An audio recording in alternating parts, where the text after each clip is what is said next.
Now, what about the big thing right now, the controversy here they're saying is crime statistics that are affected Hmm. by immigrants coming in. There's been like statistics that come in and out, and statistics is so hard to even like believe what's what really. But what do you see what's happening with the accusations of increased crime to immigration?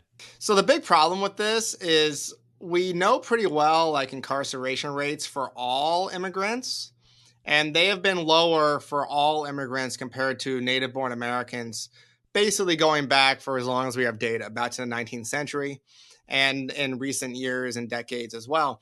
But you say that to an audience and they say, okay, fine, I believe that for legal immigrants.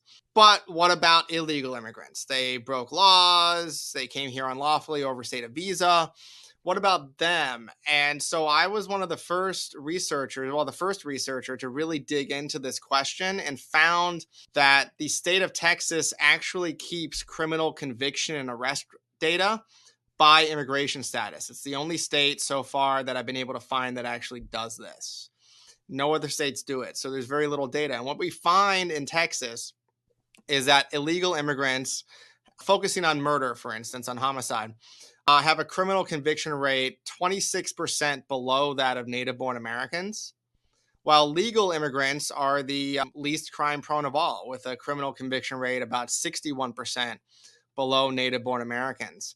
And so, based on the evidence we have, I mean, it just looks like across the board, as far as we can tell, immigrants, whether they're legal immigrants, illegal immigrants, undocumented, however you want to slice it or define it, have lower crime rates than native born Americans. And what's truly amazing with all this is that illegal immigrants have some demographic characteristics where you would expect they'd be more crime prone.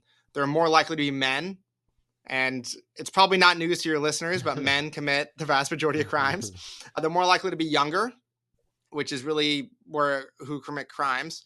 They're more likely to be poorer, and they're more likely to be ethnic and racial minorities. So all those things are correlated with committing higher crimes. And so taking those things into account, it's actually astounding how low the crime rate is for illegal immigrants in the United States.